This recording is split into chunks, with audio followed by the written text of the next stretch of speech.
केन्द्रापड़ा जिला करतपुर block नड़ियापरी पंचायतर ओउपड़ा grammar सनातन प्रधान दीर्घ वर्ष है केंद्रीय रिजर्व पुलिस फोर्स रे कार्य करी शहीद होइछंती। शहीद समय मणिपुर स्थित सीआरपीएफ कार्यालय ड्यूटी समय टली पड़ी शहीद होइतिले। शहीद सनातन मर शरीर को विमान जोगे प्रथमे भुवनेश्वर पर भुवनेश्वर स्वतंत्र डिपार्टमेंट गाड़ी जोगे निजर पैतृक बासभवन ओउपड़ारे पहुंची 20 जन जवान। नड़िया पराई पंचायतर समस्त गाँव शोभायात्रा मर शरीर को बुलाई निज गाँ श्मशान राष्ट्रीय मर्यादा सह गार्ड ऑफ ऑनर दि जाई शेषकृत्य करा। सनातनंकर एकमात्र पुओ आशुतोष प्रधान मुखाग्नि देथिले। सनातनंकर 3 झील पूजाश्री, लीजाश्री, राजश्री अछंती। सीआरपीएफ मेजर सनातन प्रधानकर एकादश स्मृति सभा आज अनुष्ठित होईछि।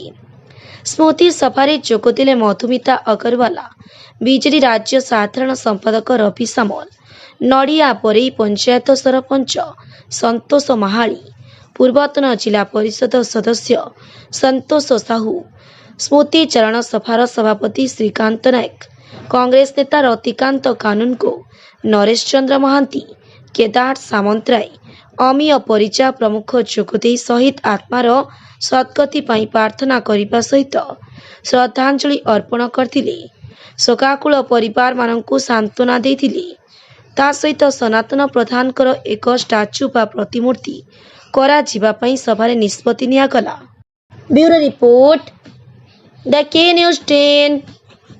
आज तो सनातन प्रधानकर वियोगरे जो श्रुतिसभा होता से जड़े शहीद होती से समस्त आज आम गर्वित दुखित आज बहुत लोग ये बहुत मान्यगण्य व्यक्ति विशेष योगदान करते।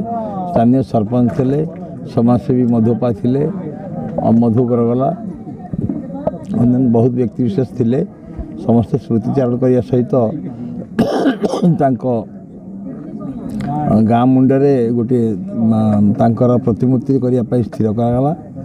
से दायित्व सरपंच को दिगला। स्मृतिर रक्षापी ये कार्यक्रम करा।